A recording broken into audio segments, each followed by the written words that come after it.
for Vassilev and Lukic! A banger of a strike for Jovan Lukic's first MLS goal! It's fallen out to Westfield! Oh, wow! He's nearly taken the roof of the net off! Philadelphia pounce again!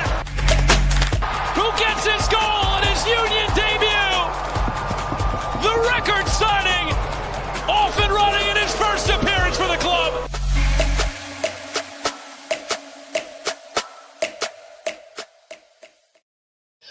Hello and welcome to the Free Kick Podcast. My name is Todd.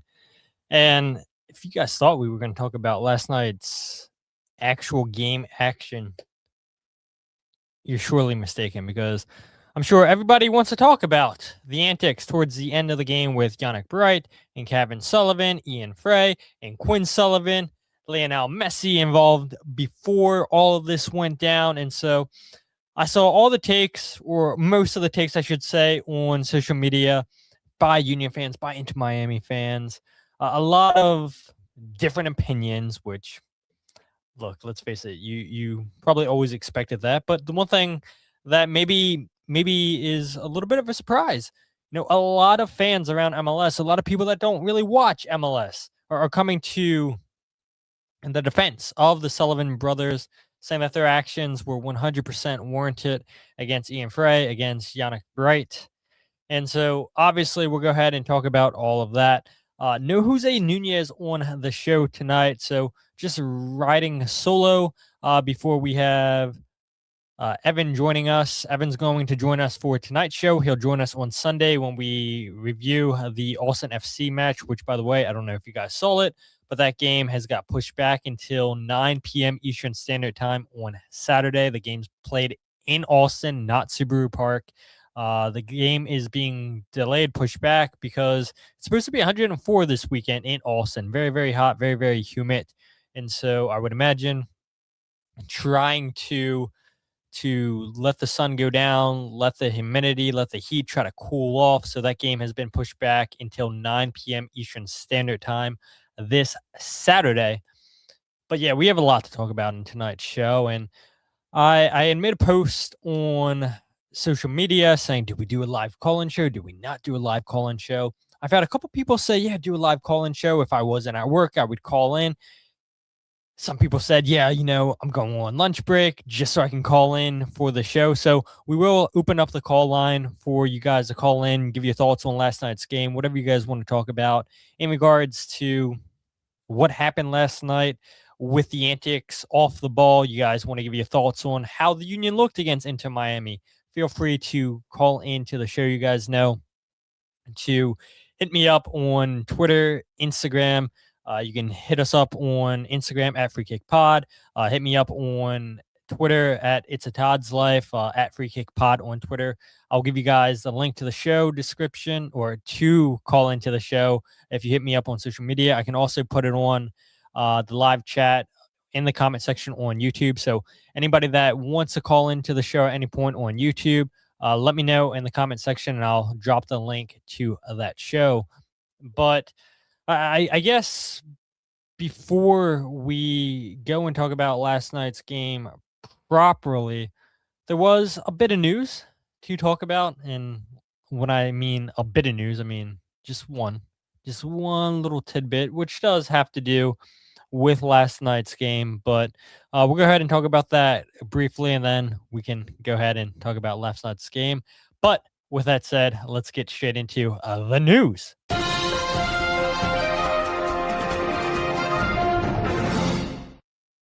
All right, so that bit of news is Neil Pierre earns yet again another Team of the Matchday honor, this time for his performance in Matchday 21. This is his second Team of the Matchday, and we know Neil scored the game-tying goal last night. Could have had the game-winning assist if it wasn't for, well, I don't know if they would have given an assist, honestly, because his header was saved by St. Clair and then put away by Alaski. But regardless, Neil Pierre was involved on that third goal that Union fans thought was a goal, wound up not being a goal. Neil Pierre had a fantastic game, and we'll talk about Neil Pierre's performance specifically here in a bit. And I'm sure when Evan joins, we'll probably circle back to that unless I can delay enough time not talking about Neil Pierre's performance, because I am curious to hear what Evan thinks about how Neil played last night. But the one thing that I do find interesting about Neil Pierre making it into Team of the Match Day, he becomes the fourth different Philadelphia Union player this season to be named to multiple Team of the Match Days. And let's not forget, guys, that he's only been with the Union for 5 games, and he has 3 goals in 5 games for the first team. Has been a stalwart in the back for the Union. I know he gives up the penalty against New York City prior to this game. I know he's still making mistakes on the ball, but let's not forget that he's 18 years old. He's still going to literally grow, get taller, but his game's also going to get redefined the older he gets. And so to see Neil come on to the scene and continue to score goals, and look, let's face it, a 6'7" giant, it's hard to defend that. But the goal he scores last night, he's not beating the defender in the air. He's getting down low to the center of gravity, winning that header. A rocket of a free kick played in by Milanowski, headed away by Neil Pierre, beautifully executed. And I'm sure you guys will recall, but a lot of people are asking, yeah, why is Kai Wagner not taking every single set piece? Why is Milanowski splitting time? And look, I know we were susceptible through the first 15 games this season, watching some pretty poor set piece takes, but it does seem like Alaski's gotten better ever since Kai Wagner's got back with a lot of his deliveries. Obviously, Kai's going to be in that upper echelon, the best free kick taker on this team, best set piece taker on this team. But it's a beautifully whipped in ball for Pierre from Alaski. And I think it's interesting too that you look, ever since Ryan Richter has taken over as the interim coach, and we'll talk about his first 5 games as Philadelphia Union interim manager probably later on the show. But again, want to keep this as a live call-in for you guys. So I have an idea how I want the show to go. But again, you guys are in charge, whether you guys are leaving comments, your thoughts in the comment section, whether you guys are calling in. So, I mean, it is up to you guys, honestly, what direction the show goes. That's why you always come prepared to have notes in case, nobody calls in or nobody has any questions in the comment section or thoughts. So it's up to you guys, the direction of the show tonight. But Neil Pierre, well-deserved honor. Union continue to get players into that Team of the Match Day. And yeah, it helps when you're 4-0-1 in the first 5 games under interim head coach Ryan Richter. So yeah, Neil Pierre making it an opportunity for Team of the Match Day once again. And then something I something that I completely forgot to put in my notes. And I see a couple of your comments on YouTube already, and I appreciate you guys.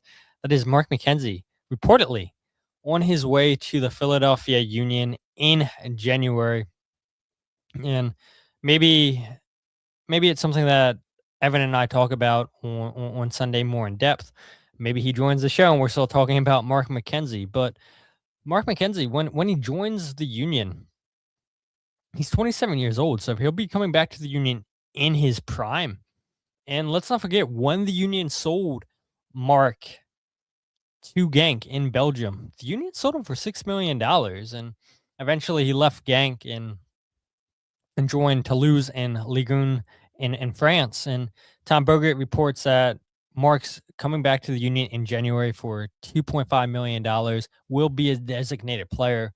And I saw a lot of people on social media complaining, oh, the Union are wrapping up two defenders as designated players. This is an ideal way to build a roster. And I think a lot of fans in MLS quickly forget that, yeah, the reason a lot of these players are designated players is because of the transfer fee that's attached to them. And so Kai Wagner, we know the Union can buy down his designated player contract salary next season. Fully expect the Union to do that. But let's not forget, too, that we get a new commissioner next year. Larry Berg, the owner of LAFC, taking over for Don Garber after this season. And there's rumors that there's going to be roster changes right away under Larry Berg's tenure. And I know that there was an article out by The Guardian, Pablo Maurer, talking about yet again more playoff changes for MLS. I briefly looked at these changes. I feel like fans get so confused about TAM, GAM, and just all these mechanisms. And if you're confused about that, you're really going to be confused by these new proposed playoff changes. And so maybe that's something that Evan and I can talk a little bit more about on Sunday.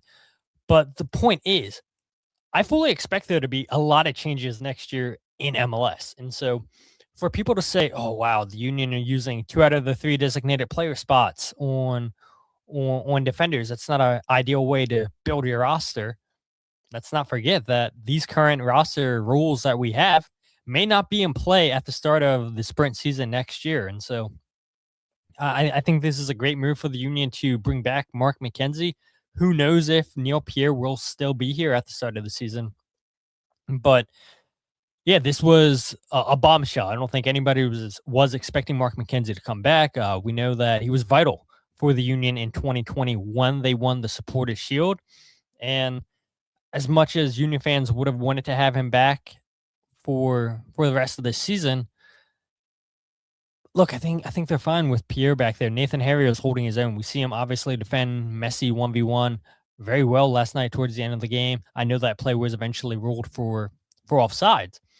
But yeah, I think the Union will survive for the next couple months without Mark McKenzie on this roster, and we'll see what happens next year. I mean, I would love to see a partnership of Mark McKenzie, Neil Pierre in the back for the Union, at least for the sprint season.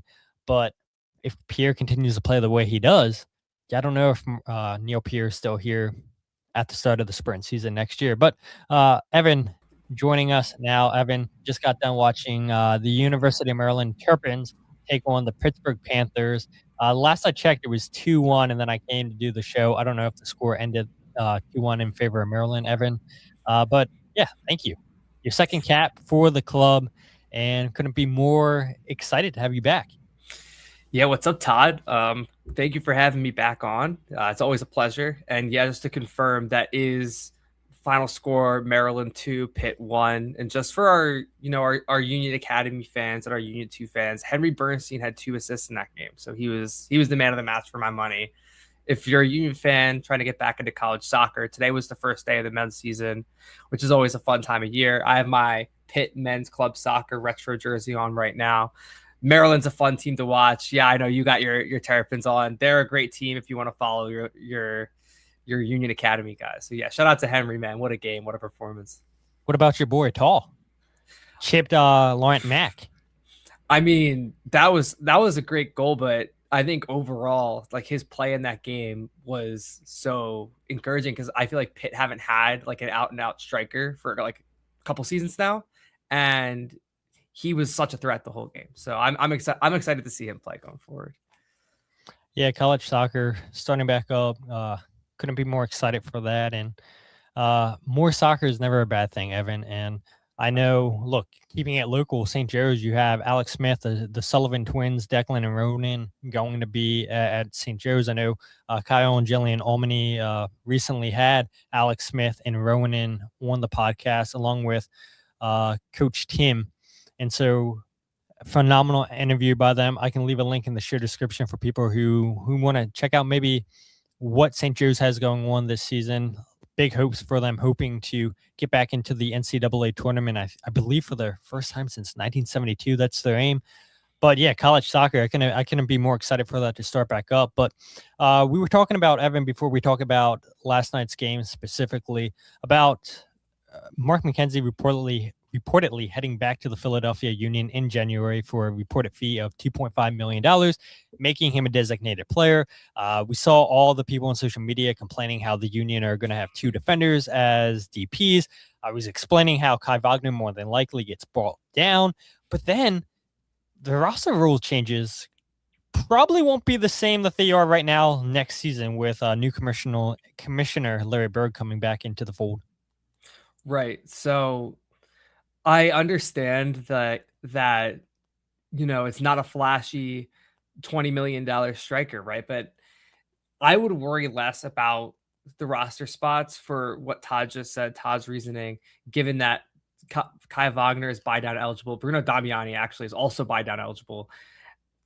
But I think Union fans should be really happy about not just the signing and not what Mark brings as a defender, but really the sign that this signing is like a change of philosophy in what we've seen from the Union the past couple of years. And usually this is the type of player that would be outbound and not coming inbound. You know, Mark he's in his 20s. He's not old, and he's not a type of guy that they're trying to sell on. This is the type of player that he was a best 11 caliber player in 2020. He made the MLS best 11.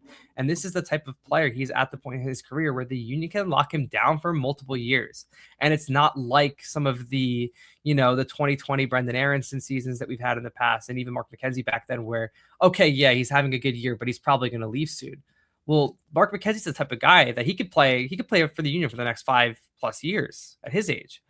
And I just think that this new front office led by John Shear, this is their second big signing, I guess, if you consider Wagner the first. Obviously, it's a bit of a gray area when that whole baton was handed off, if you will. But I am very reassured by not just the fact that McKenzie will slide into this defense, but just like what it means. And the fact that the Union were going after him instead of looking for another young player that they could flip for more profit is really reassuring.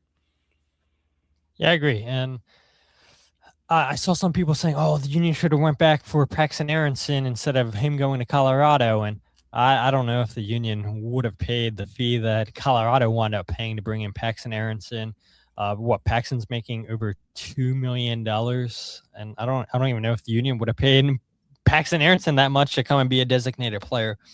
If I had a choice between Paxton and Brendan, I would 100% want Brendan over Paxton.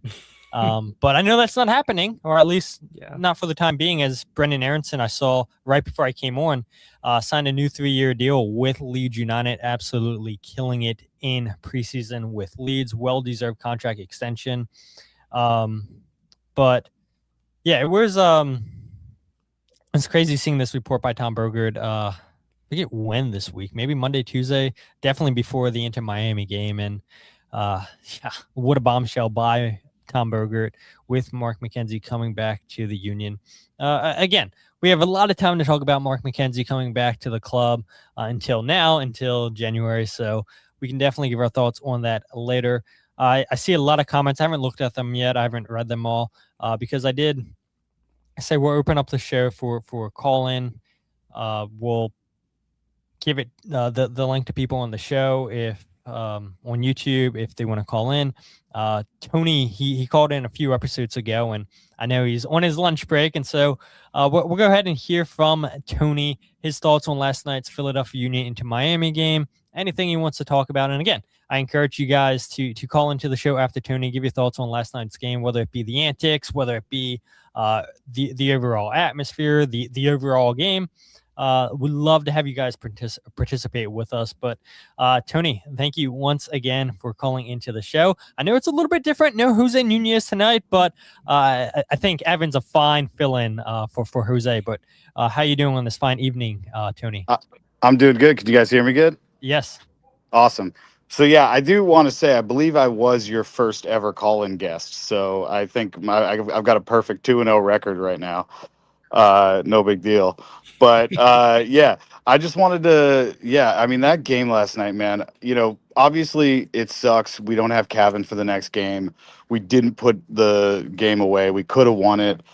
We had the chances. It would have been awesome to get that win, especially with the streak we've been on and against Miami, who I've got plenty of passionate opinions about that I'll try not to get too worked up about. But honestly, the biggest takeaway, I left that game feeling, when I finished watching that game, I just felt a huge sense of pride because we just sat through a whole summer of, Argentina and Messi just treating people the way they want to treat people. And we sat through another game of calls that should have been made. I mean, there was that kick that Messi did that absolutely was, that was egregious, that should not have been let go. I mean, it was just, it is what it is. We see it all the time, them coming out whenever they want after the second half. We're all tired of it. And as a Philadelphia sports fan, I got to say, them coming to our town and getting treated the way they deserve just felt good, man. It just felt good. I don't even care that we don't have Cavan. I don't even care we didn't get the win. It felt good. That's all I wanted to say. Yeah, I appreciate that, Tony. Real quick before we let you go, were you at the game last night, Tony? No, I was not. I'm actually I sell merch for bands, so I'm like on tour right now, and I'm currently in San Diego, and I'm not selling T-shirts to the fans so that I can tell you guys how much I loved what happened last night. Dude, that's so sick. I feel like, I mean, I know I would rather be in San Diego right now over being on the East Coast than Maryland. I'm hoping the weather's perfect out there in California for you, but It is. It is. Of course it is. Perfect beach, perfect weather. Yep. But we really appreciate you giving your thoughts on last night's game. Dedicated fan right there, Tony, on tour with a band, watching the Union, still feeling that Philadelphia pride, and taking time out of his night to call in and talk about last night's Philadelphia Union into Miami game. Evan, I'll go ahead to you. You were at the game, I believe, last night covering it.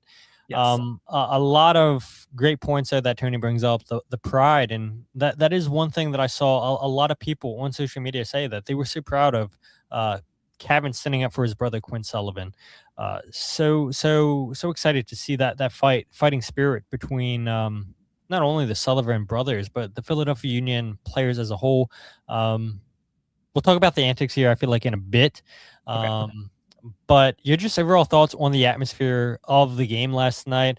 I saw people complaining that it was maybe too much pink in the stadium. I know Kai Wagner complained on Instagram after the game, saying that basically it's a joke that there is all those Inter Miami fans in the stadium last night. But that's what you expect when Miami come to town. Yeah, so like you said, I'm going to hold my thoughts on the antics for now. We can discuss that later. And first, I'm going to say about my first takeaway, which obviously there's so many thoughts I have about this game. There's so many different type of thoughts, that things left on the table. It's just like Tony was saying, like there's so many conflicting positives and negatives from this game, right? You know, but I think I felt so positively at the end of that game because just I saw that the way that team was fighting on the field, both figuratively and literally fighting, coming back from down, you know, the calls going against them, they keep their heads down and they keep going. And I just like, this is crazy that this is the same team from earlier this season before the World Cup break. It's like impossible to wrap my mind around. Like they shut down Miami almost completely in the second half, Todd. Like they had nothing going forward. And just for me, the spirit and the belief that this team has found under Ryan Richter, whether it's, you know, Kai Wagner, whether it's Neil Pierre, whether it's Quinn's return, whether it's just, you know, Richter and new ideas or the new manager bounce. But my gosh, like if you're a Union fan and you didn't feel like a sense of, like Tony was saying, pride and just feeling like, okay, a bunch of like young kids from Pennsylvania just went toe to toe with Messi in Miami and earned a draw and arguably played them off the field in the second half. Like that's so cool to me. And I hope that that's what people remember this game for, as well as some of the little things at the end as well. But that's my overall thoughts. Yeah, I really want to get to that game. And this is the second time, Evan, that I've not gone to a Union game that I applied for. The first one being it was Necaxa. And I couldn't get to that game because my sunroof got completely shattered. I talked about it on a previous episode, and I was like, yeah, I don't feel comfortable in case it rains driving my car with no sunroof up to Chester. And then I think I have like an ear infection or something. But what was more like concerning is when I went to the doctors, they were like, you have a hole in your eardrum. And I've had, to keep a long story short, I had a hole in my right eardrum. I got that reconstructive surgery back in 2006. And my mom was like, yeah, the doctor knew about your hole in your left ear, like your ENT, but they weren't concerned back then.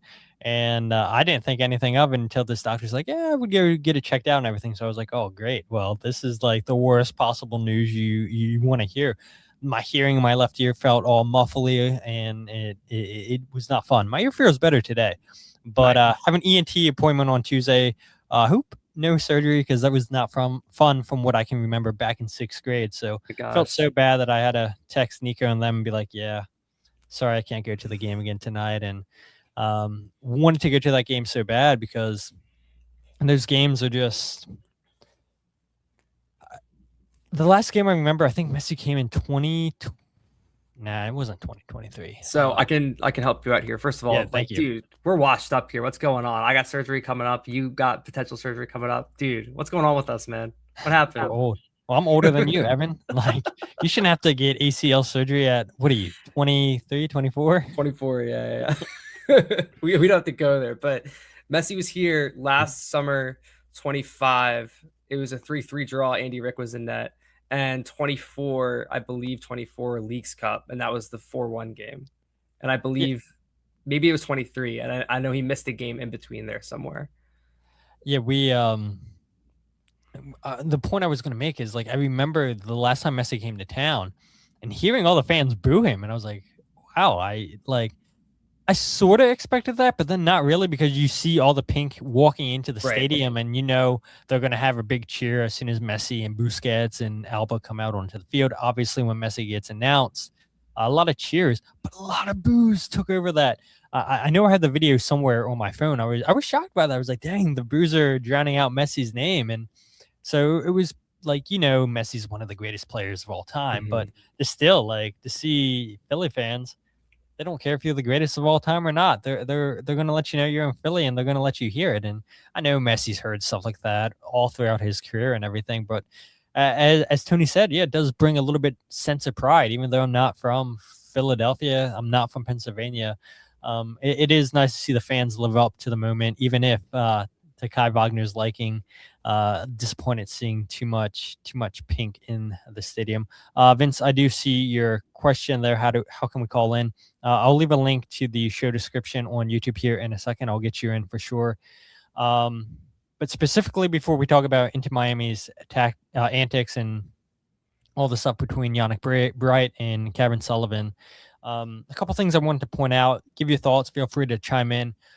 Big moment I thought in this game was Blake denying Pinter in the 69th minute after that beautiful through ball by Lionel Messi. Would have put Miami up at that point 3-2, but Blake comes up with a save. I think eventually they may have called Pinter offside, but it was a big moment there.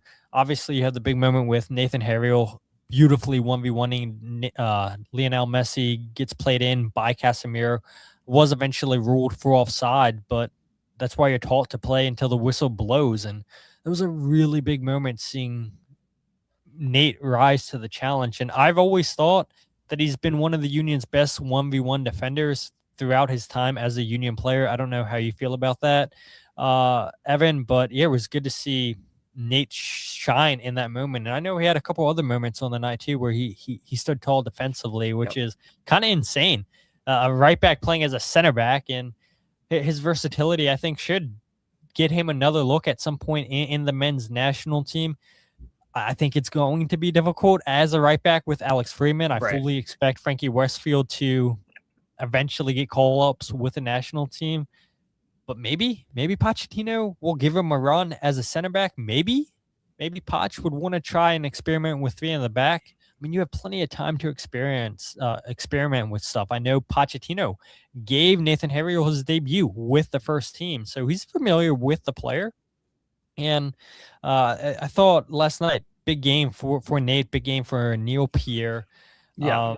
Your thoughts on Nate's performance overall last night, though? Yeah. So what I'll say is that moment that you talked about was kind of like a goosebumps moment if you were in the stadium, because Messi gets played in. And so it looked, the Union were really high up at the time. So the Union were actually all in their attacking half, and Messi was just past the halfway line. So if Messi had stayed on the halfway line, he would have been onside. The ball goes over the top and Nate recovers and kind of just holds him up one-on-one. Messi tries to put the moves on him. Nate stands tall. Eventually, Messi's too far wide. He tries to pass. Nate breaks it up. And the flag goes up eventually, but the fans they saw Nate stand up Messi one-on-one, and everybody was on their feet. It was like the Union scored a goal. It was like really like a goosebumps moment, just looking around and seeing everybody get behind, like, a Union Academy player. going up against Messi one-on-one. And there was a moment with Neil Pierre as well out on the wing, kind of just like wrestling with Leo out there. And, he said after the game, like, yeah, it was cool. But, in the moment, I'm just thinking like, all right, I just got to, stand this guy up. I got the sideline to use here. So just got to slow him down, make him turn negative. And I just think like that was probably such a cool experience for guys like Neil who haven't done it before, but also Nate to have that moment just to break up an attack like that against Messi and, just get the crowd really involved. And I feel like the Union started to drive forward a little bit more, looking for that leading goal after that moment. Yeah, absolutely. Sexy Hoagie says, what did Kai tweet? It was an Instagram post. I probably should have sent it to my laptop, but it says, unbelievable to have that many fake fans in the stands. Unbelievable. A bad look. I don't know if you guys can see that. Yeah, Kai was definitely feeling in his thoughts after the game last night. But yeah, I mean, it is good to see players stand up for the moment. Indiana Vassilev too. Look, I said it before on the podcast. I said it publicly on Twitter, and I'll say it again. Yeah, I mean, sometimes they're wrong, right, Evan? Like, we can be harsh, we can be critical on players, and I don't think the first 15 games of the season, I don't think Indiana Vassilev was really good. I didn't really see a future for him in the team anymore. I thought with Ryan Richter coming over and taking over for Bradley Cornell, I said, well, that's going to end the spell of Vassilev in the starting 11, and I'm sure his role will diminish. And he's shined. He's actually shined under Ryan Richter, and that's a credit to the work that Vassilev puts in and to work to Ryan Richter getting the most out of him. I know Ryan talked a little bit last night about Indiana Vassilev, saying, yeah, he's back to his form that got him called up to the U.S. Men's national team. I do want to make a correction there real quick. I said Nathan Harriel made his debut under Pochettino. He made his debut in 2024. But Pochettino did indeed call up Nathan to the Gold Cup for the 2025 CONCACAF Gold Cup for Pochettino. So got these two confused. But regardless, yeah, Indiana Vassilev's definitely surprised me. Definitely continues to look impressive in all the games. And yes, he stands out more when he gets goals or assists, but like he does so much more than getting goals and assists. And when he gets a goal or an assist, I think that makes him stand out a little bit more because no shot whatsoever at fans that watch games and everything, but nobody's paying attention. I think you have a great soccer eye, great soccer mind, Evan. You're somebody that I respect that pays attention to the finer details and everything. And not many people are paying attention to the finer details of the game, but somebody like you and I, yeah, we can respect what Indiana Vassilev does off the ball, whether it be his movement into space, creating opportunities for players to run into the space that he leaves them behind, his work rate off the ball defensively. We know he's always been a big trade under him, even under Bradley Cornell. But Vassilev, yeah, I mean, Quinn's obviously coming back to 100% form or fitness. But if Vassilev keeps playing this way, he makes it difficult for Quinn Sullivan to get back into the starting 11. I'm sure there's going to be moments where we see Quinn Sullivan make starts. Might happen this Saturday against Austin FC. But then disciplinary actions, I know Ryan Richter said other people are handling the appeal process. Not sure where that lands. Maybe Cavan winds up getting his red card rescinded. We can talk about that again, the antics a little bit later, Evan. But regardless, yeah, Vassilev making the choices a little bit difficult for Ryan Richter. Yeah, and so about Indy is, I don't think it necessarily is like that someone has to be wrong or we were wrong or the fans were wrong about Indy. And I know that sometimes fans can be harsh. I know sometimes I think people were a little overly harsh on Indy, but plain and simple, he's just playing a lot better.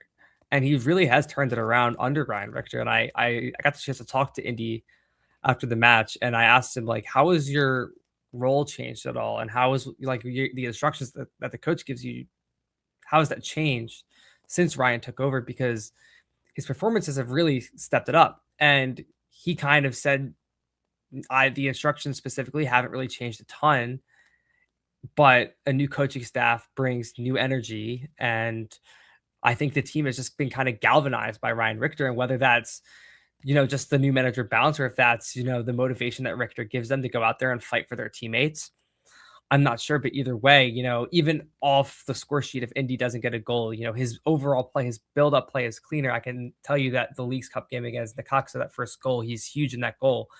And yeah, like Wolfie just said, I think a lot of people forgot about this at the time, but that was a goal against his former club. He is a former Inter Miami player. They're actually the club that brought him back from England to MLS.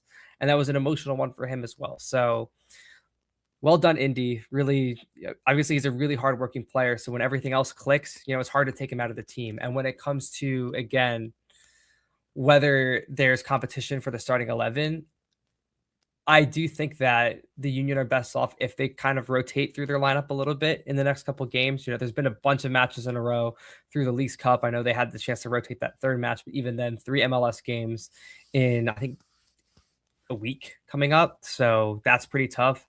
Obviously, the suspensions are going to, whatever suspensions are coming, we don't know who or what exactly. They're going to kind of force the rotation a little bit. But yeah, I think there's going to be some chance for some rotation in the lineup, and I think we're going to see that Saturday. But yeah, I mean, props to Indy. I think he kind of was hearing some of the criticism and used it to for his own motivation, and he looks really, really sharp out there. He does look sharp. And one other player that looks sharp, we talked about him at the beginning of the show, Neil Pierre. And I am curious your thoughts, Evan. I had some tweet absolutely blow up where I said, yeah, Neil Pierre, the Union should be asking for a starting point of $25 million. And maybe that's a little bit high, but my whole reasoning behind that is looking at Lucas Harrington leaving Colorado Rapids to go to Hull City in the Premier League. Another 18-year-old center back, played well in his limited time in Colorado before he makes a big Premier League move. He went for $18 million. I forget the exact number, up to $23 million in add-ons, then a 15% sell-on clause. And the thing with Neil Pierre is, he has goals to his game. Was Harrington scoring at the rate that we saw Neil Pierre scoring at? No. No, we did not. 1 goal in his time in Colorado. And here's Neil, 3 goals in 5 appearances. Difficult for players to mark him. And I know a lot of fans were saying, his passing's not good, his defending's not good. But my argument would be, and you're somebody who has paid attention to Neil Pierre since his time with Union 2, is his passing's been a lot better than what it previously was with Union 2. I feel like he goes to Lyngby, redefines his game, gets out of his comfort zone, comes back and looks a different player. Yeah. And I think because he's American, Americans tend to have a little bit of higher of a sell-on fee. He's 18 years old. I think a lot of teams, when they look at signing American players, they look at, can I market this player? If we're being honest, we know how big of a market America is, and I think that plays a part in the transfer fee a little bit, knowing that, hey, look, here's an up-and-coming player that we want. We could potentially market him, and we'll see what that does for this fan base. Hopefully we get some more American fans, but Neil's going to continue to grow, Evan, and 25 million may be a little bit too high, but 20 million, I feel like that's a realistic number for the Union if Neil continues to play the way that he's playing. Yeah. So to start off about Neil, I thought this was one of his rougher games, actually, since coming into the lineup. I think that first goal, he had a chance to clear. He was caught high up the field a couple times. But even then, even in his worst game, you can see the type of impact he has on a game from set pieces, from opposing team set pieces into the box, and from just general clears on crosses, that the sky's the limit with this kid. And like you said, with Harrington, people see a lot of potential in Harrington as a ball playing defender, and he gets that fee to go over to Hull City. And with the Union, you know, I think I said the last time I was on here, enjoy Neil while he's here, because, you know, he could be here for all of next season. But if an offer comes in and there's Lucas Harrington money on the table, you know, I don't think they're going to turn that down. And going back to like the type of player he is, I actually agree with you about the passing, which is people kind of assume because of his height and his profile that he's not very strong with the ball, but he is a very, very talented passer. He's very comfortable on the ball. I remember watching him back in Generation Adidas Cup. He would demand the ball and he would start all the attacks at the back. And even when he came back from Lyngby, I was at one of their mid-season, they call them preseason, but they were really mid-season friendlies. Frankie Westfield scores a goal and Neil Pierre has the ball at the back and he just drops it right over the top past the back line. Frankie latches onto it and he scores. And, you know, he hasn't really showed that in the long passing range in MLS play yet, but I know he has it in the bag and I know that he will. And when that starts to happen, I just think, you know, that the people watching these games, the scouts that are watching these games, there's going to be more and more and more interest coming there. And I hope that he gets the time, you know, before he gets sold away to showcase his talent before he's at a level that, you know, is where he might not be able to develop those skills a little bit more. I think things that he could probably work on is, you know, the stepping up, timing when to step up. But, you know, in the Union system, how high they press, that's kind of a pain point for everybody to time. So, yeah, I really believe in Neil. And, you know, for the rest of the season, we're going to see what his performances look like. And as these offers come in, because I'm sure there's going to be plenty of interest, we'll see what the Union decide to do, whether to hold for a little bit longer or to let him go. What do you think the next step would be for Neil? His next best step. Mike brings up a point here. He says, people are critical of the Lyngby move. I get that. However, I'm sure that experience helped him mature when and off the field. He came back with a clear confidence. And I absolutely agree. You know, sending a player out of his comfort level and challenge him, getting him out of a place where, you know, he's grown up his entire life, and now you send him to a foreign country. And I talked about it last episode, where I called it Lebanon. Let me know, Jillian. Lebanon, am I right? Lebanon. And Jose and I had a nice little banter about that. Don't worry. I'll give you guys a test on some Maryland towns, cities, rivers, and all that, and I'll see if you guys pronounce them correctly. So here we go. Look, as I'm learning different Pennsylvania places, we'll teach you guys some places here in Maryland, because where I live, Jose does not say it correctly. I feel too bad to try to correct him. I'm like, you know what, go for it. But it is not the right way. That's not how you say it, Jose. I know he's listening. As long as you don't say Lancaster to Jillian. No, Lancaster, dude. It's Lancaster. Lancaster, dude. Mike says, I'll ace that test, Todd, that Maryland test. Yeah, we'll come with some questions next episode or something like that. But there was another comment that I want to pull up real quick, and I'll go back to the question I asked you. What do you think the next best move would be for Neil Pierre? And then we'll talk about the antics, because I know there's people that want to call in. I know there's people that have thoughts about that. We've delayed it on purpose as the listenership continues to go up. Hopefully it continues to go when we talk about last night's antics. But there was a comment here from Mandy. She said, kind of funny to me that we weren't using Awethu until Jim left. He gets a European move quickly. Weren't using Neil until Bradley left. Rinse and repeat. It is kind of funny how that works out, Evan. But yeah, you know, some managers have the guys. I agree with Bradley Cornell and the front office for moving out Neil Pierre. You bring in Jafet Siri. You think that's your guy to go ahead and lead the back line. You bring in Gainer Martinez, and it's not looked all that impressive. Nathan Harriel's kind of played out of position there. And so Neil had passed his time in MLS Next Pro. And I think there's a reason why the Union only had it be a 6-month loan and not a year loan, because the plan was if he progresses with Lyngby, then we'll reassess, see where he's at, and maybe he gets opportunities with the first team. So yeah, I'm not that harsh for Bradley Cornell sending him out. I think it was the right move to let him get that experience. But your overall thoughts, where you think would be the next best step for Neil after MLS with the Union?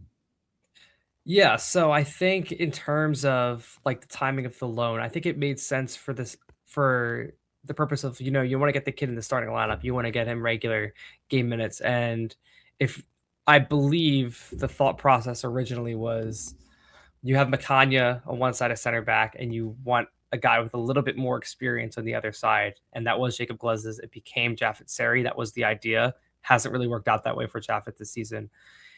In terms of the next step, this gets complicated because there's, it's going to be a challenge no matter where he goes. And with the level of potential that he has, I feel as though there will be interest from the Premier League. I don't know if for his development it is wise to make that direct jump straight from MLS to the Premier League. Especially if it's, like a type of club like Hull City. No offense to Mr. Lucas Harrington, but they're going to be doing a lot of defending this year. And as a guy who's kind of like a ball playing center back, how much is he going to be getting on the ball when he's playing for Hull City in the Premier League? And I think there's going to be teams of a higher caliber in for Neil than, some championship clubs. So it makes me wonder, like, is the Bundesliga the best stop for him? Or is it like, like a Crystal Palace level Premier League club? And honestly, I think that might be the kind of like the spot to aim for, like a Crystal Palace, Nottingham Forest, maybe even Aston Villa, if you can get lucky. Aston Villa have a vacancy at center back with Ezri Konsa going out recently. So I think maybe if I'm being optimistic, maybe pull like a Xavier Gozo type move, go to England, maybe not on one of the big six where you're going to ride the bench for years and give it a try. For sure. Real quick, I'll pull up this comment from Wolfie. He says, Todd, pronounce Wilkes-Barre. And I knew that one. I'm pretty sure it's Wilkes-Barre. Evan, am I right? Wrong? I'll let the arbiters of pronunciation in the comments decide if you pass or not. I feel like that's Evan pleading the fifth. I'm pretty sure it's Wilkes-Barre because I know the Penguins used to have their minor league hockey team play there, but you guys can go ahead and correct me if I'm wrong. We'll move on from that nonsense here. Last night's antics, though, Evan, I'm sure that's what everybody wants us to talk about. Oh, God. Okay. Multiple antics in the game from Inter Miami, multiple before the game, during the game, almost towards the end of the game. And so I'll go ahead and leave a link in the show description on YouTube. For you guys who want to call in, chime in with your thoughts about the antics in last night's game, overall thoughts on the game. Maybe you want to talk about the Union's overall season so far. There's a link on YouTube. You guys can DM me on Twitter, Instagram at It's a Todd's Life, on Twitter at It's a Todd's Life _ on Instagram at Free Kick Pod, both on Twitter and Instagram, and I'll get you guys the link if you guys want to get it through social media. But we'll go ahead and there's a lot to talk about with the antics. A lot to talk about in the antics last night. Evan, and for me, and you posted, I'm pretty sure you were running the Philadelphia Soccer Now social media last night. Miami coming out late to the warm-ups like they normally do. Upset that they didn't have the allotted time that they wanted, they thought they should have. Well, it's their fault for not getting out there when they were supposed to get out. And then we've seen this before. I know they did it the previous game against Nashville. They've done it against the Union in the past. They just decide, we're not going to come out at the start of the second half. We'll wait in the locker room. We'll wait in the tunnel. We'll just go and play these mind games.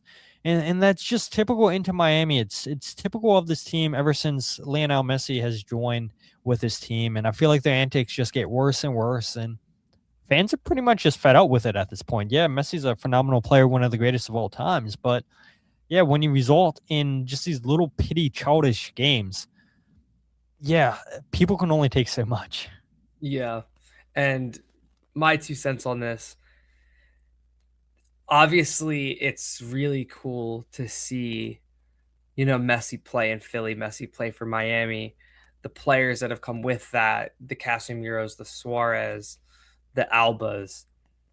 But I don't think, even speaking outside of my own opinion, it's pretty clear to me that the whole Miami experience has soured on many of the fans, basically every fan base that's not Inter Miami.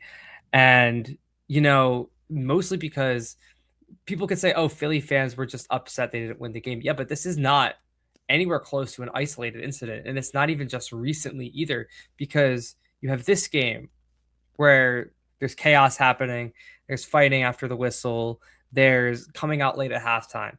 It happened last game against Nashville. They came out late for halftime. They're making dust ups at the end of the game. They're getting in the ref's face, pointing at stars on the badge to the ref. Last year, NYCFC, there's a dust up at Maxi Morales, Rodrigo de Paul. Leagues Cup last year, Seattle, Luis Suarez. Like, if I had a nickel for every time a Miami player punched a teenager on the field in the last 12 months, I'd have 2 nickels, which isn't a lot, but it's funny it happened twice. And even Atlanta in 2024, where you have, shoving Brad Guzan into the goal because you're down a goal at the end of a game. And, it's not like 1 or 2 incidents, and it's not like it's taken out of context. It's just consistent, petulant behavior by these players in the field. And I think that, sure, if you get away with it once or twice, people aren't going to be suspicious. But this has happened time and time again, Todd, and it's just a slap on the wrist every time. And I think that, at the end of this game, when the dust up happened, the Union fans started chanting "F you, Messi" in the stands. So I think it's just people want to see the soccer, and it's great, but all this other stuff, it's just the experience has soured on people, and we got to get a handle on it. I agree. We are joined by Vince. Vince, your thoughts on the antics, last night's Inter Miami game, Union's season overall, whatever you want to talk about, Vince. Thanks for calling in. Can you guys hear me good? Yes. I'm actually not going to talk about the antics. I had to mute my Twitter because I made my thoughts on pro referees very clear over the last couple of years and the antics. Sorry, my voice obviously as of the game. No, but you guys hit on some points. And thing is, I know that Nate one ended up being offsides, but Nate pocketed Messi like 3 times. Messi only got past Neal to deliver that ball out of bounds, which ESPN highlighted for some reason, because he fouled Neal and they just didn't call it. Like, the defense played so well. Frankie was good on both ends. And what was crazy about it is at first it just looked like Miami was sitting back because the minute a team goes up on the Union, that's what they're going to do. They're just going to sit back and say, oh, you can't beat us in possession. But like, Suarez was coming back next to Casemiro. Messi was dropping all the way back. Like, Messi could not reliably get past Nate or Kai. And on that left side, Pinter got through a couple times, and it was only when Frankie was high. Like, they couldn't penetrate this defense at all. I do want to ask you guys, this is the one thing I wanted to bring up. We've seen in the last 4-1-0, or however you grade it, a bunch of Union players end up on team of the match day or player of the match day, whatever it is. No love for Ryan Richter. Like, what Ryan Richter has done to this team, and listen, I talk to a lot of these players because I've been with them when they were at Union too, so I understand some of the reasons why they're playing better now. In that coaching change, it's probably a new coach bump, but there's a lot of things that Ryan does differently than Bradley. But I feel like that man's not getting any credit, and I just thought someone should talk about it. Yeah, I agree with you. I've had this discussion with Jose a couple times the last couple team of the match days. I'm like, why are we choosing Portland's coach over Ryan Richter? Like, what are we doing? Like, I think that was the 3-2 comeback win against Atlanta. You get 2 stoppage time goals, and I'm like, surely Ryan Richter should get coach of the match day for pushing the right buttons, bringing the right players off the bench. Alado scoring a worldy of a goal. Yeah, I'm with you, Vince. I don't know why he hasn't gotten any love yet from the lovely reporters that get to vote for the coaches for team of the match day. But Ryan Richter, I'm sure, probably doesn't care about the accolades as long as the team continues to play well, get wins and everything. But yeah, I agree that he should get some love from around the league. Evan, go ahead. Yeah, so I mean, Richter's at the wheel, right? The Richter Penitentiary, if you will. So I mean, the thing with Coach of the Week is you can only pick one. And right now there's this weird thing going on with Portland, with Austin, where the interim coach comes in and they're winning games.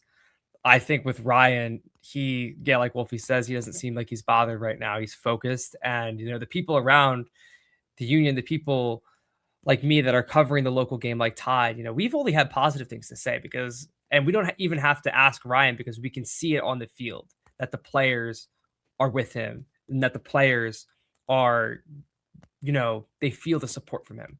And I'm going to comment on what you said about the defense too, because I think it's really good, that the defense was impenetrable. And something you said was about Miami was sitting back. I'm going to give the Union even more credit because Miami are a very attack-minded team, and I think they will put up 5-6 goals on a team if they can. In the second half, I think it was less Miami sitting back as much as they couldn't get out. The Union press was as organized as I've seen it in that second half. And in the first half I believe it was the second goal, it was like ragged and all out of shape and it looked really ugly. And they played the advantage twice because there were 2 Union players trying to tactical foul, just grab the guy, slow him down. But the second half, it was like, oh my goodness, the press was executed basically perfectly. And there was only 1 or 2 really chances that Miami came forward with the ball. And I think, it's hard to pick 1 or 2 guys. I know Frankie was great in the attack. Neil was great. I just think it was a great team effort. They were so organized and they kept them pinned in and they didn't get beat over the top. So yeah, I can't say enough good things about the team defense, Vince. You bring up a really good point. Yeah, those triggers were so bad under Bradley Carnell, and it happens occasionally because they're just getting used to it. They can move a little bit more freely. But even in transition, like to your point, there were times where we were caught up, like, where's Frankie? Where's Danley? Where's Choo-Choo? And then someone runs through and slows it down. I think there was one time in the second half where like Alado ran at a dude and no one else did. And that was like the foul that he got the yellow card. But their pressing was incredible. And it is night and day from the first half to the second half. Like what Ryan Richter has done with this team in basically one preseason. Like I know it's early, but I can't imagine unless something crazy happens. I think we got our coach. They'll just got to figure out the Union 2 side of the situation and then kind of what they're going to do when Marcus and CJ and those guys get back. But I'll let someone else talk if anyone else wants to talk. But thank you guys for taking me. I love what they're doing. I can't sing Richter's at the wheel right now. My voice is too sore, but you guys know how I feel about it. Talk to you later. Thank you, Steve. Thank you so much, Vince.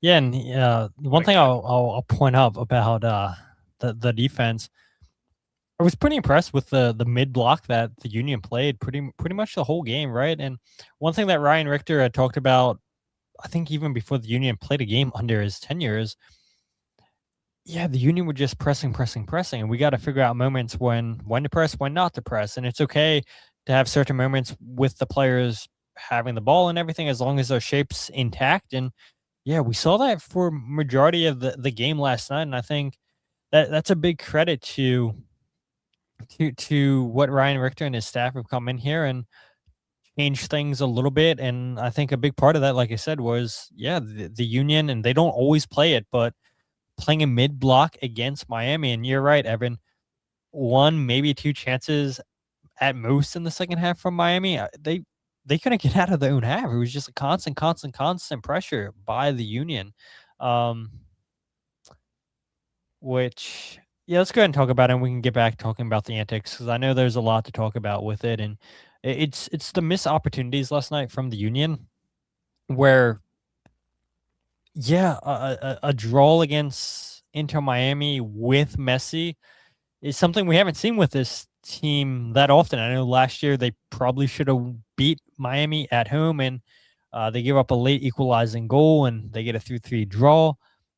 This game against Miami, though, Evan, I really feel like the Union probably should have got 3 points. You see the missed opportunities from Bruno Damiani after scoring a brace against New York City. He gets played in 1v1 by Oloski. St. Clair makes the save. It's a pretty nice pass there by Neil Pierre to initially split the first midfield line of Miami, split the forwards, and then I know it's the little dummy, the flick one by Oloski into Damiani, who's in so much space, Evan. And that's one that he's got to finish. Frankie Westfield has a header saved off the line by Reguilon in the 32nd minute. Cavan Sullivan cooks Reguilon in the 52nd minute, has that cutback pass for Damiani, gets deflected by the defender. Chance falls to Danley. His shot gets blocked. St. Clair makes a big save on Olaski in the 71st minute. Olaski should have finished that opportunity. A few moments later, Kevin Sullivan misses wide after a good hold-up play from Damiani, getting played in by Olaski.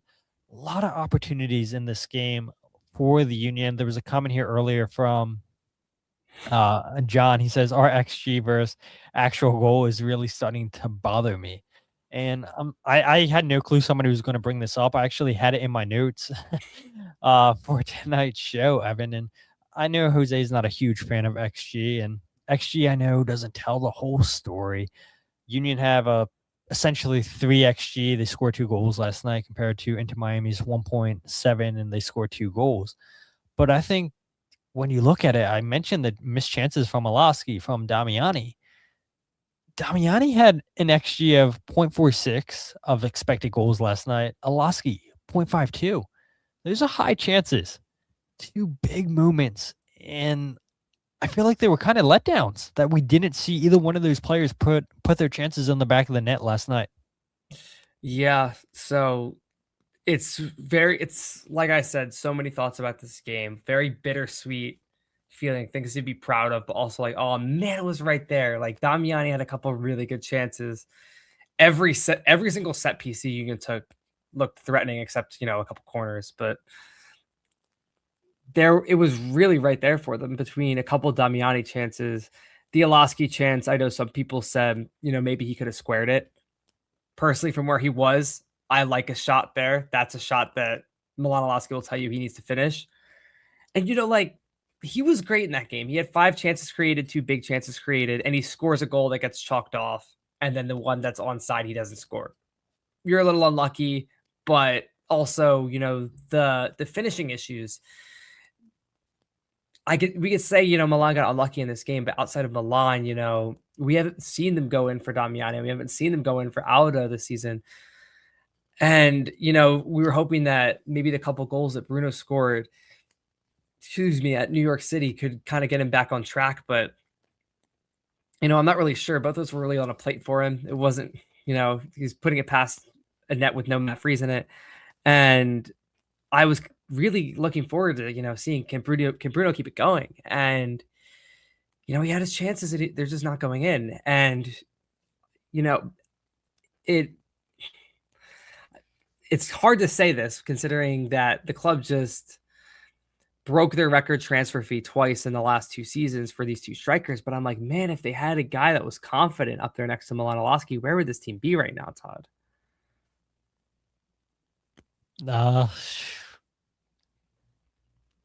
Definitely in a playoff spot. They had another striker. And if Milan was playing striker at the beginning of the season too, but neither here nor there. That's it. That's another. It's another argument. Another show we can have there. I mean, the Union too, Evan. They outshot Miami 17-5. 6 shots on target compared to Miami's 3. Mm-hmm. Cavan Sullivan was brilliant. Led the Union in shots with 4. Only 1 on target, though. Had the most touches in the box in the game 7, which, again, Cavan continues to find himself in the right spaces. Mm-hmm. Continues to be a threat for the Union offensively. And I'm fine with Cavan, not finding the back of the net. Yeah, you want some of these chances maybe to find the back of the net, but you'd love to see Cavan have the confidence to take players on 1v1, continue to create opportunities for player, something that Bruno Damiani wasn't really getting a lot of at the beginning of the season. But you play Cavan more, Frankie Westfield continues to come into his own, Kai Wagner comes back. Yeah, suddenly the chance creation starts to go up. Now you just hope these guys can finish off some of those chances. I did have a question for you, though. Those chances that we've seen Damiani miss, whether it be last night or just in the past, you think a player like Kasper Schibelko finishes those chances? Oh, thank God. I thought you were going to ask me if I could score it. So first off, I don't want to disrespect Kasper Schibelko. That man has a CONCACAF Champions Cup golden boot. Champions League golden boot. Oh, man. I don't want to say something that is going to get shown to me in a couple of years. I mean, listen, strikers are funny, right? Being a striker is all about confidence. and it's kind of like you drop a couple goals in, and then the floodgates open. And I feel for Bruno because he works so damn hard. I mean, you watch the game, and there was a play in the second half. This ends in the play where Alosky cuts across and he plays it to Cavan, and Cavan kind of slices it on his right foot. If you watch that play back, Bruno receives the ball, puts Casemiro on his shoulder, he spins out, and he plays Alosky through, and he does so much of the little things well. It's just like the finishing touch, like, man. And that's, a lot of the people with XG, when you look at XG, they say, oh, if you get in good positions over time, it will level out. And I'm waiting for it to level out. And I feel for Bruno. I feel for Bruno because there's so much of the game that, you could tell he's working hard. But I think I'd be lying if there weren't one or two games where I'm like, man, if we just had that blonde Polish guy in the middle there, you could have just kind of nodded that one in. Yeah, I mean, Casper definitely misses sitters every now and then, but I don't know. I feel like, and maybe this is just trying to remember the good times of Casper. I feel like more times than not, like he was finding the back of the net for the Union when they created chances. Yeah, he's scoring, and yeah, I agree with Woofy. Probably the biggest miss right now for this team is not having another clinical striker up top with Alosky, and strikers are streaky. We've seen that all the time. Julian Kranza had missed chances too, and I do wonder, right? You see Mark McKenzie coming back next season for the Union. Do the Union try to bring Julian Kranza back? Now, I would question, would he want to come back to the Union? But he's a player, I think, this fan base would feel very, very confident that he could finish off some of those chances. And you do feel bad that the Union essentially have paid $8 million between Damiani and Alado. And yeah, you're not really getting a ton of goals between the two of them. But yeah, it's the life of the striker. It's why it's it is the most expensive position to fill, is finding goal scorers. It's why the Union have had trouble producing their own homegrown forwards ever since they've been a club, just because it's difficult. It really is difficult producing a striker. You can't teach goal scoring. So yeah, I agree, Wolfie. It's probably the Union's biggest weakness right now. I was thinking last night, if Miami's getting the chances that the Union were creating for themselves, they'd probably finish off those chances. And that's why you got to spend the big bucks to go out there and get good strikers like a Cucho Hernandez, which I think, I don't know, could we see him back in MLS, Evan? I believe his club over in Spain just brought in a new forward. So I don't know. Would Cucho be open to coming back to MLS? It's the Irishman Troy Parrott, right? The hero that kept them alive in World Cup qualifying. So, Betis, fun team. But, we'll see what happens with Cucho. I have a feeling,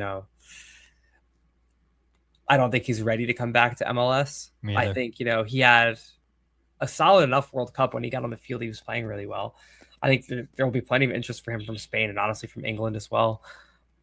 But, to your point about a Carranza or even a Michael Ua, at this point, is John Shear's scouting network just like his phone book? Because so far, since Shear's taken over, it's been Kai Wagner, it's been Mark McKenzie, and now we're hearing rumblings about Carranza. So, John, you could branch out a little bit. It doesn't have to be just guys from Philly that for a while. So, well, the fan base would love it. I mean, how else could they use their old jerseys? Bring them back out of the closet. So yeah, you can save some money on new kits. Just break out the ones from a couple of years ago.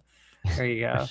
For sure. But let's go back and talk about the antics. I know, again, we kind of went off the rail a little bit with Vince. Totally fine. I told you guys at the beginning of the show, you guys are leading the show. So if you guys want to call in, let me know. Hit me up on social media. I'll give you guys the link to the show in the description. Or if you guys want it again on YouTube, I'll leave a link on the YouTube side of things. But yeah, the antics, we talked about it, coming out late at the second half, not showing up on time at the beginning of this game during warmups. It's typical Miami stuff. It's why fans are pretty upset. There's a lot of reasons, Evan, a lot of reasons to be upset with the club. I'll go ahead and just show just moments from last night's game. Yep. Go for it. And we can talk over these. You have this moment, which I can't believe, or I haven't seen too many people talk about on social media. You need It's to the post challenge that. by Messi on Frankie Westfield. I mean, he literally swipes his legs out. It's no That should have attempt been at a the ball. yellow card. And even Taylor Twellman called him out, which I'm surprised because, Jake Zivin and Taylor Twellman, they seem to be two of the biggest glazers in MLS for Inter Miami. And for Taylor Twellman to say, yeah, that's a yellow card. Yeah, it's a yellow card. The slap by Messi on Quinn Sullivan. I believe this was right before everything kicked off with the Sullivan brothers. Then the big moment of the night, the big brawl, Cavan, Quinn Sullivan, by Ian Frey. Ian Frey. And then you have Yannick Bryant and Cavan Sullivan. Cavan getting punched in the neck there, in the face there by Yannick Bryant. And then you have Cavan and Yannick both going down the tunnel, and then Bright chasing after Cavan Sullivan after being sent off. I mean, it's horrendous behavior from Inter Miami. So many thoughts on those antics last night. I mean, we can start with Messi just swiping out Frankie Westfield's leg, because that's ridiculous. If that's any other player, they're getting a yellow card. Yeah, and I know somebody that was complaining about that call last night, I dropped the photo of Messi's challenge against Algeria in response. If you know, that one right down the calf. But yeah, that was just a weird one because, there's no attempt at the ball there. It's just, the Miami turned the ball over and it was just a frustration foul. And, that's the type of thing that, you hand out a booking for. And staying in with the first half as well before this, because people don't really talk about this, but there was a couple handball calls that went Miami's way. And one of them I can say was a handball. And the second one, I think, hit off Kai Wagner's, like the bottom of his thigh. It bounced up and hit the bottom of his thigh. And nobody reacted at all around the play. Everybody was playing on. Miami players were playing on. And Messi turned around and went to the ref and started, doing the universal signal for handball. And the ref waited like 5 or 10 seconds and he blows the whistle and he calls handball. And I was just like, man, like he's letting him make his own calls out here. So, I mean, it was a frustrating start. And it's just kind of like additionally frustrating because, this team's good enough. Like they're good enough to win without all this extra, I don't want to say help, but without, all the little things in the margins that happen to go their way. And I think that's why a lot of fans are just frustrated because we just want to, line them up and play, and we'll see what team is better, because it's really cool personally for me. And I know a lot of other MLS fans would be like, okay, these are our local guys and we're playing against Luis Suarez. We're playing against Leo Messi. I want to see what we're capable of. And, when the game becomes, it feels like ref ball at that point, it's hard to take conclusions from a game like that. Yeah, it is. It is. And I mean, looking at the challenge from Messi on Frankie Westfield, I mean, it probably is a pretty cool moment for Frankie Westfield to go back and say, yeah, I was fouled by Lionel Messi. Yeah, I'm sure he loves it. But at the same time, it's like, come on, man, that's a clear as day yellow card. And anybody else is going to pick up the yellow card. And for me, the biggest issue that I had with all the antics on the night is the moment with Ian Frey. And I really don't understand how Miami fans are defending that whatsoever. I know Miami fans are like, oh, Quinn Sullivan should have got a red card, blah, blah, blah. But let's be real for a second. There was no reason whatsoever for Ian Frey to step over Quinn Sullivan. He knew exactly what he was doing there. You knew you were asking for trouble. You know you don't do that. You could have walked away from him. It was blown for a foul. It's not like, oh, he had to quickly get back in position. No, the foul had already been called. He did it just to get under the skin, to get a reaction. And Quinn Sullivan does what anybody would have done, is react and yeah, you never want to see violence and everything, but I think that's an understandable action from Quinn Sullivan. And the other thing besides this too, Evan, is a player like Ian Frey, he's torn his ACL 3 times, if I'm not mistaken, at least twice. You would think that he would show some sympathy towards Quinn Sullivan, a player who's coming off of a recent ACL injury. And yeah, you never want to see a player have a serious injury like that. Yeah. And that just doesn't sit right with me. And maybe in the heat of the moment, everything, you're not thinking about, oh, this is Quinn Sullivan. He's coming back from an ACL injury. But it's like, dude, you know how devastated you were. You know how devastated your teammates were for you. You know how devastated people around the league were for you to see you tear your ACL time and time again. And you think it's okay to go and walk over a player and then step on them. And I don't think it was intentional, if I'm being honest, Evan, but he clearly made contact with Quinn Sullivan when he steps over him, and it doesn't apply, or at least looking at the angle, it doesn't look like too much force. So yeah, I'll jump in here. And what Ryan Richter told us post game was he believed that the initiation of this whole kind of skirmish, if anybody could think of like a funny nickname that rhymes, like Malice at the Palace or something, for what happened last night, please let me know. I've been thinking of it for 24 hours and it won't come to me. So help me out in the comments.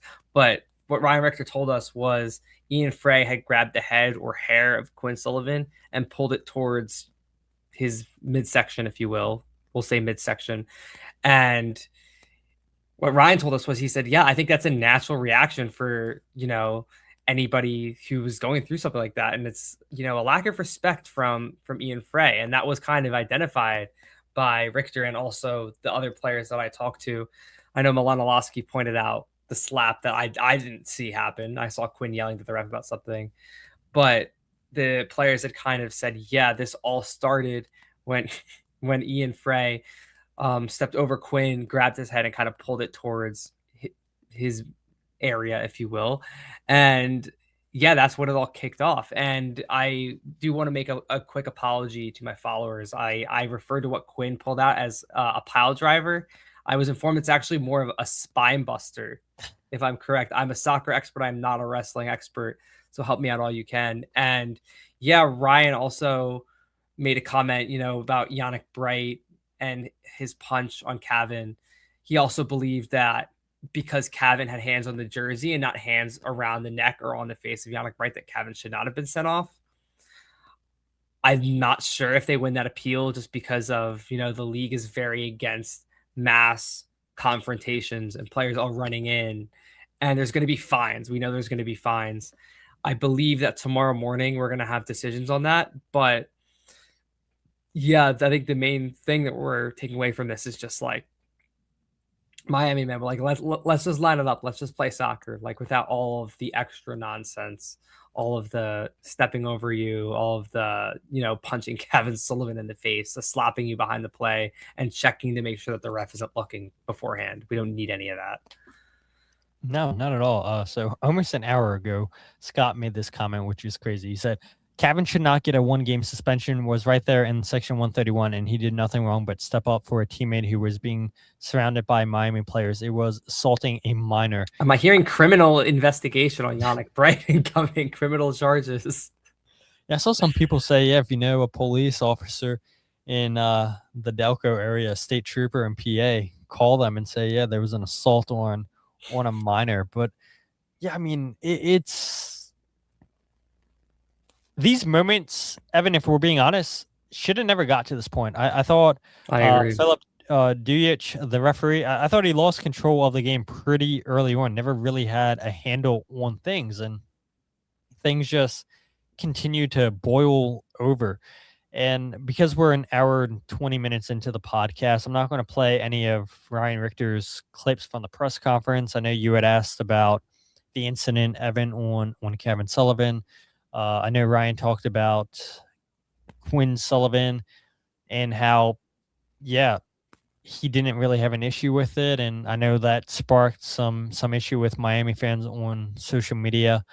We're not going to talk about Ryan Richter's first 5 performances. We can save that for Sunday after the Austin game, and maybe the Union get a win. And now they start the season 5 wins for Ryan Richter in 6 matches. But Yeah, I did not expect us to be this long into the show, and we can continue talking about the antics and everything. That's no issue for me. But I guess my question for you would be: do you think anything happens to Yannick Bright for chasing after Quinn Sullivan in the tunnel, Evan?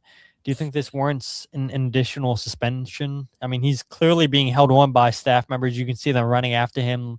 They know that, yeah, he's still not happy. Yeah. There's a comment in the live stream.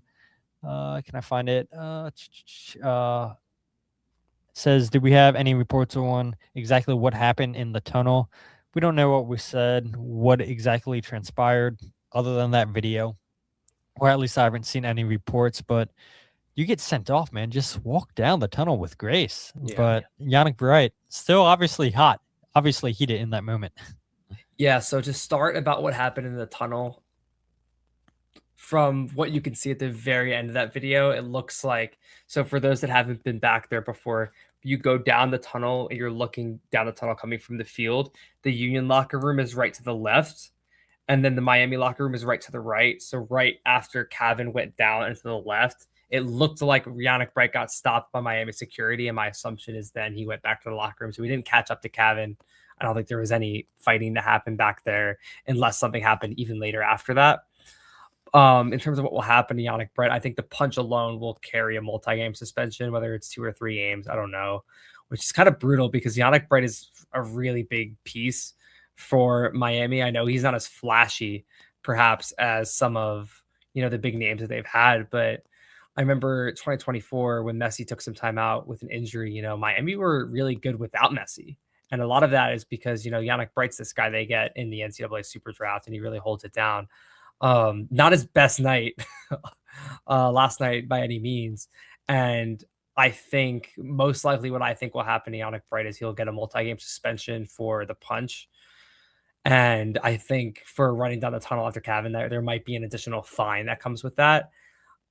I don't think it'll be like a long-term suspension, like anything over like 4 games, but especially because he's a Miami player at the end of the day. But yeah, I think most likely a lot of players, Yannick Bright and others, are going to get a nice fine from MLS after Wednesday night. No way Messi does. I feel like they just let it go with Messi. I mean, Messi should have got a yellow card for the late swipe at Frankie Westfield. Mm-hmm. Hitting Quinn Sullivan could have resulted in a yellow card. Kai Wagner probably is fortunate not to get a second yellow card, I will say, in last night's game. Mm-hmm. Alado is fortunate not to have got a red card. I think that was just I agree. Dumb from Alado to elbow. I believe it was Maxi Falcone. Yeah. I'm very fortunate to still be on the field. Alado, maybe they review that. He gets fined for that.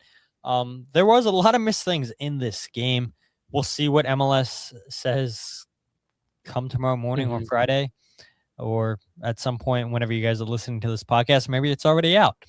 But yeah, it's, you never want to see that any of that stuff in soccer games. And I know what Miami's known for.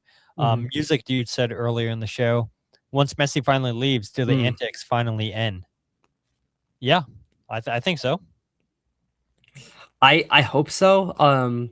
My kind of understanding of what's happening right now with Miami is, if we zoom out a little bit, we talk about, we hear all the time people talk about, oh, what's the level of MLS? You put a team in the championship in MLS, what happens? You put a team in the Dutch league in MLS, and it's kind of hard to compare because the average like Dutch team, like to say you take like the second to last place Dutch team, like Zwolle or something like that, and you put them in MLS, they're probably not going to do well because those teams have a lot less money than you think, but they have these huge super teams like, Ajax, PSV at the top, and they're very, very, very good, and they would destroy an MLS. My understanding is that the Moss brothers want to turn Inter Miami into a club like that within MLS, whereas MLS has always been a club of, parity year after year. Everyone's pretty close together because of the salary cap. We'll see what happens after Messi. I would guess that after Messi, there's going to be another global superstar that comes in. Obviously, there's no replacing somebody on the tier of Messi. That just does not exist. But I think that there's still going to be, a team with plenty of star quality. So hopefully, we don't see the type of treatment that we see at the same level. One more thing I say before I pass it back to you is I want to mention Filip Dujic really quick and say, yeah, I think it wasn't Filip's best game by any means. There was definitely stuff he missed. At the same time, I think it would have just been, easier for him if, the players weren't going after each other after every whistle and the players weren't getting in each other's faces because, we've seen things kick off in plenty of Miami games that weren't officiated by Filip Dujic. And, sure, maybe he could have started handing out all these yellow cards. Does it stop what happened at the end of the game? I'm not sure. These players get red cards anyways. I think when Quinn does whatever wrestling move he does, I think he probably thinks he's getting sent off for that, but he feels like he has to do it. I get that it was not a clean game by the ref, and there was one point where me and Skylar Hoffner were up in the booth like laughing because there was one obvious foul he lets go, and then he calls a foul for like a clear dive like 30 seconds later. But it's not easy to take control of a game like that because these players they're going after each other at every whistle and they're getting you're getting in each other's faces. And I think that the referee is part of it, but I have trouble just blaming him considering this is such like consistent behavior that we've seen from Miami. Yeah, for sure. Wolfie says it's the same in Argentina, definitely the Messi effect. But yeah, I mean, definitely did see a lot of antics from Argentina at this World Cup. Jillian brings up a good point, and she says, I feel bad for the real Miami fans, to be honest. And I do kind of feel like those Miami fans that had been there since day one, seen some horrific soccer under Phil Neville, I've kind of been pushed to the side in Miami, if we're being honest. And I'm sure Miami ownership, the organization's aware of that. You know what's going to happen when you bring in a Lionel Messi. All his fans are going to follow and flock to the club because they're fans of Messi and not so much into Miami. And once Messi leaves, a lot of those fans are going to leave as well. And I've always questioned this. I wonder what becomes of new stadium once Messi leaves. Do those fans that have been OGs, I'm sure some of them have probably left. I feel like some of them probably feel like they've been pushed out because of the cost of tickets. I wonder if those fans would want to come back after Messi leaves. I wonder how those fans feel. What's become of Inter Miami? Yeah, they've won an MLS Cup. They won a supporter shield. It's great. That's why you're fans of clubs, because you want to see your teams win trophies. But at what cost? I'm sure there are some fans that feel pretty embarrassed with what's become of Miami since Messi's been there. And yeah, I'm sure you feel a sense of pride once you have one of the greatest players ever. I mean, Philly fans obviously always feel pride of the 76ers, and I feel like now you're going to have so many more Philadelphia 76er fans because LeBron James is there. Right. It's not because they're 76ers fans, because they're LeBron fans. And I wonder if we start to see the effect of the negative LeBron fans in the 76ers fan base. And, will there be 76er fans that say, yeah, I can't wait for LeBron to leave just because of the negativity that LeBron fans bring? And I feel like it's kind of the same with Messi.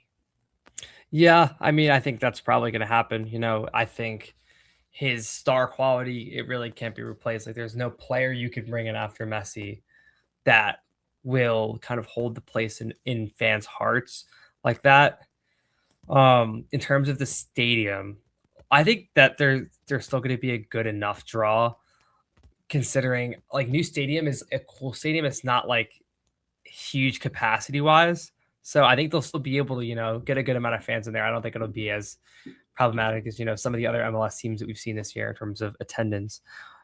But I do wonder what the next phase of Miami looks like. And looking at all this is kind of funny, looking back at like the Higuain Matuidi era Miami, where they'd come here and, there's the game where Higuain skies the penalty and Mark McKenzie and Jose Martinez are getting in his face. And everyone's like the Miami are playing like terribly. Like they were pretty bad back then. And I wonder, like you were saying, like what's it been like for those fans that were there then that weren't just like, oh, Messi plays in my city now.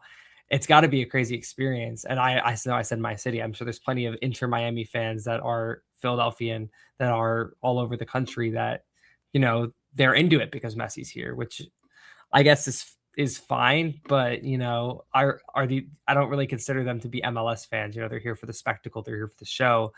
But, one day that is going to come to an end, and then we're going to have, MLS as it is. Yeah, I agree. Lots of comments here from people saying that, they don't believe Miami has real fans. And maybe they don't, but I do recall during when Higuain was here, small contingency of Miami fans traveling. And yeah, now obviously when you go to games, you see so much pink, and they're not Miami fans. Obviously, they're Messi fans. And once Messi leaves, you won't see as many pink jerseys in stadiums across the league, I'm sure. But an hour 30, almost an hour 31 into the podcast, this has to be up there with our longest episode. I'm sure there's some hardcore listener of the show that can say, "Yep, you guys are at your longest podcast ever." And so, yeah, I could talk probably another 30 minutes about this game, but I feel like we're at a good point, and we could save other thoughts for Sunday, Evan. But yeah, it's been a blast having you back on the show, filling in for Jose, who was at a bachelor party. Let's go. So, yeah, hopefully Jose is enjoying himself, keeping himself out of trouble. I know that's probably his wife's number one goal, that he's staying safe. And selfishly, we're hoping Jose stays safe, so he eventually comes back to the show. But if not, then I guess Evan's the permanent replacement. But I mean, I don't know if you've seen the comments. People are like, "Yeah, Evan does no ball," and so. Yeah. People seem to be a fan of you, Evan, and I continue to watch the viewership go up the longer that we've been talking. Since you've joined, Evan, the viewership's going up. So hey, what people can I weren't say? here because of me. They're here because of you. Oh, so, God, come on. It's okay. Jose won't hear that part about the guest because he won't make it this far into the podcast. That's very true. He's turned out probably an hour and 10 minutes ago into the show, I'm sure. So yeah, he's definitely not reached this far in the show. But Evan, anything you want to plug, anything you want to let the listeners know where they can find you, all that fun stuff? No, I think we can just land this plane now. So people, if you're tuned in, you probably know me right now. I'm Evan. I write and I cover local soccer for Philadelphia Soccer Now, Union, college stuff, amateur stuff, you name it.